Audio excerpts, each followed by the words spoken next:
Welcome to the Red Sneaker Podcast, your guide to success in the worlds of writing and publishing.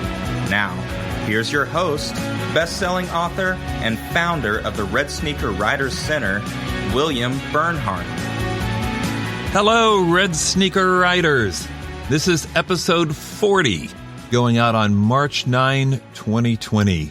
This podcast is for Red Sneaker Writers, people who are serious about having a writing career and want some practical knowledge to help them do it. It's an exciting time here at the Red Sneaker Writer Center. We've added a lot of new content to the WriterCon website dealing with the forthcoming WriterCon 2020 conference, which is in Oklahoma City over Labor Day weekend. We've added information about the Monday masterclasses. You can now sign up for an add-on in addition to the 3-day conference. Hang around on Monday and take part in a 6-hour seminar by Christopher Vogler on the writer's journey, advanced fiction writing techniques to make your book extraordinary, or Jane Friedman on the business of being a writer. You can also sign up for small group lunches with both of them, or another lunch with a couple of wonderful literary agents. You can sign up for the Saturday night banquet. There's information now about the writing contests, lots of wonderful stuff for you to look at and choose from, and I hope you will. Every year at WriterCon, we have some fantastic success stories. I'd like to see your story being the next one.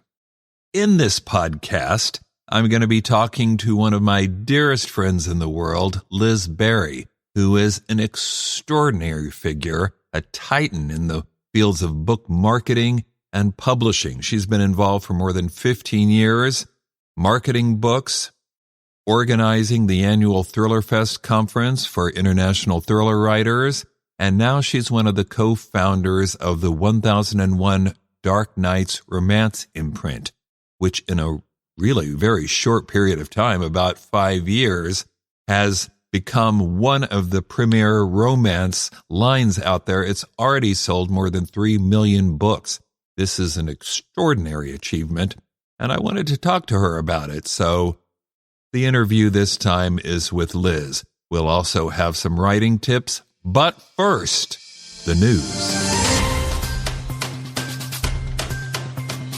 The big news in the book world that everyone seems to be talking about right now is that Ingram, the book distributor, wholesaler, and also owner of Ingram Spark, which provides print-on-demand services for authors or publishers, but they've announced a new set of guidelines they're calling content integrity guidelines. When I first heard about this, I thought, oh no, this is going to be more of that politically correct, get rid of any book that might conceivably offend someone in some way kind of thing. But it turns out to not be that at all. It turns out to be something admirable, something wonderful that I think would be difficult to criticize, although I'm sure someone will find a way. What they say they're going to do is remove every book, any book from their catalog that, and here I'm quoting from their press materials, that it believes does harm to buyers or negatively affects the reputation of its publisher. Well, that sounds good. What exactly does it mean? It means, to give a few examples, and this is not a complete list, but they're eliminating books that consist of mostly blank pages. You're probably thinking, a book of blank pages? What would that be? But actually, they exist. They're going to eliminate books that mimic well-known titles in an attempt to trick or deceive, rip off 50 Shades of Grey books or Twilight books or whatever. Books that carry absurd prices, like, for instance, one of those books with blank pages that costs $99, or books that exist primarily to summarize other books, the world according to Harry Potter, perhaps, or things of that nature. What would be an example? You may be thinking, who would buy a $99 book? Well, here's a dramatic example. A book, and this is still on Amazon as of when I recorded this, a book that has a picture of a Viagra bottle on the cover, Blank pages, $99. Why would anybody do this? Well, obviously, it might be possible that they're trying to fool people into thinking they're actually drawing the book. They're actually buying the drug, rather, and not a book about it. In fact, if you put in the word Viagra in Amazon's search engine, this blank page book with a picture of a bottle on the cover is the first thing that comes up. Well, Ingram's getting rid of those. They're getting rid of all kinds of blank books. Turns out there's a huge industry for this. There's been an article in Money Magazine, in fact, about publishers who do basically, they just design covers for books with blank pages, put it up on KDP in a print demand way, and then try and find ways to sell it, usually by misleading people into thinking it's something other than what it is. Some authors have apparently made six-figure incomes from doing this. In fact, you can find online courses where people teach other people how to do the same thing. I'm sure there are some legit workbooks and journals out there, academic books and whatnot, but a lot of these are completely bogus, and apparently they're going to get scrubbed through Ingram's new approval process. As for the books that summarize others, is that going to be everything? Are they going to get rid of all those Cliff Notes books? I suspect not, because those have reputable sort of reputations at this point. But a lot of books out there that are clearly just leeching off the work of other authors may fall under the axe, and that's probably not a bad thing.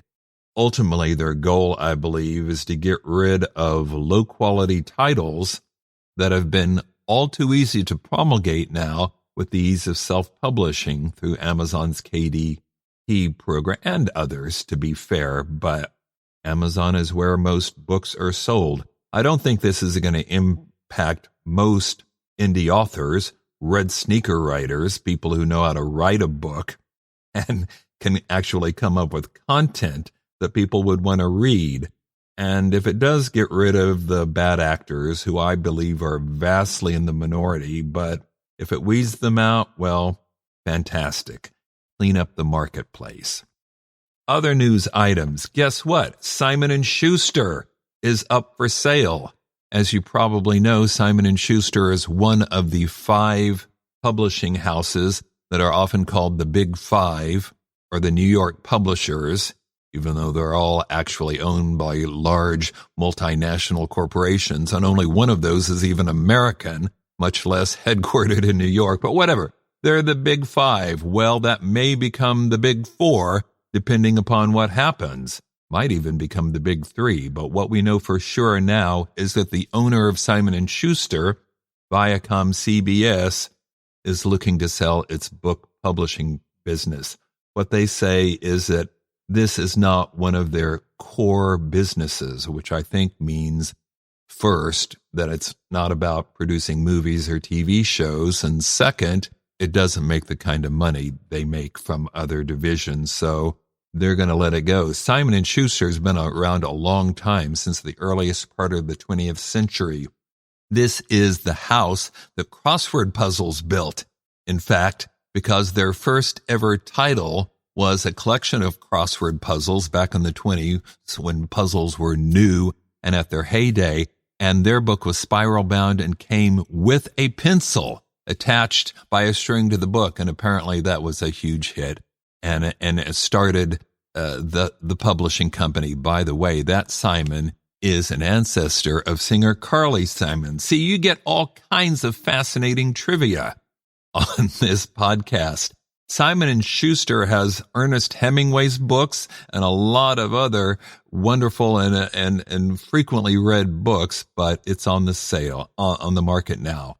You would think the most likely buyer would be some other major publisher, Random House, perhaps, which is why I say we could become the Big Four, but it might not happen that way. Of course, as I reported earlier, there are a lot of rumors out there that Harper may be for sale as well. We know that Rupert Murdoch has sold off other News Corp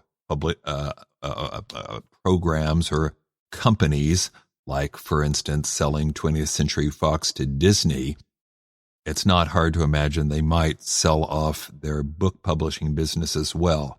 So we may see the big five contracting, which is what people have been predicting anyway, as small presses and independent presses become more dominant. As the bookstore share of the market shrinks to, now people are saying, about 5 to 6%, it is very difficult for those big established traditional publishers to make the kind of income they once did.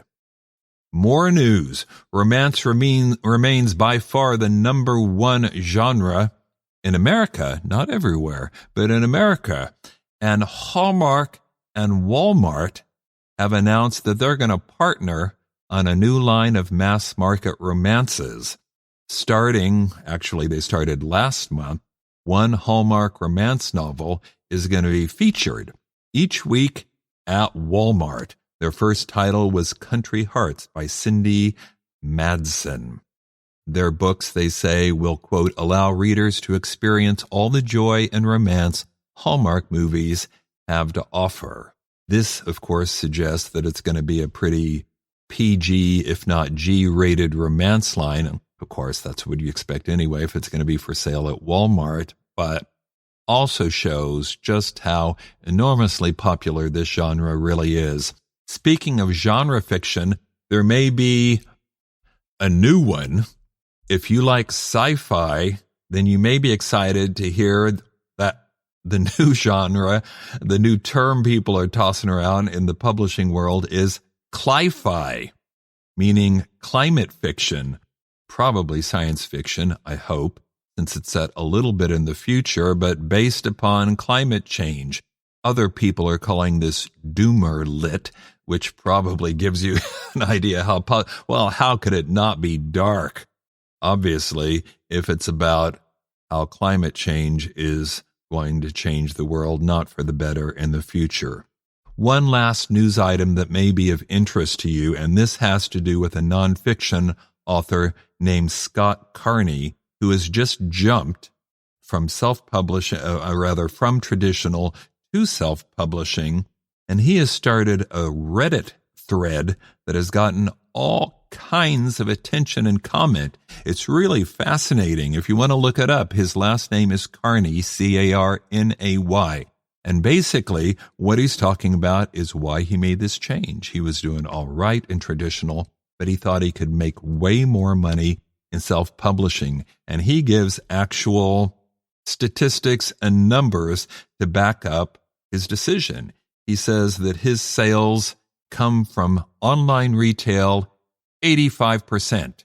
80% of his income is coming from online sales. And he thought, if that's true, couldn't I be doing this myself, maintain that 85% and have a much larger share of the profits, which does make a certain degree of sense.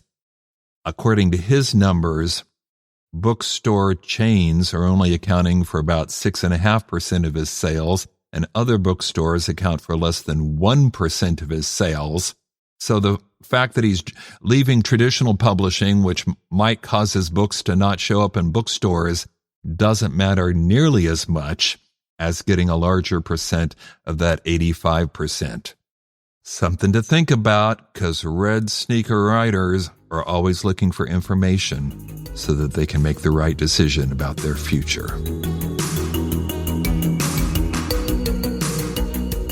For my springboard for the writing tips section this time, I want to talk about an article that just appeared on a website called The Pudding, which has the title, Do Authors Write Where They Know? Where they know, not what they know. We can debate all day long about whether writers should only about things they know, but this is about location or setting. Do writers tend to set books in places where they live or have lived? And it's probably not going to be a big surprise to you to find out that the answer is yes. In fact, according to their study, and they've got a lot of examples too, but according to their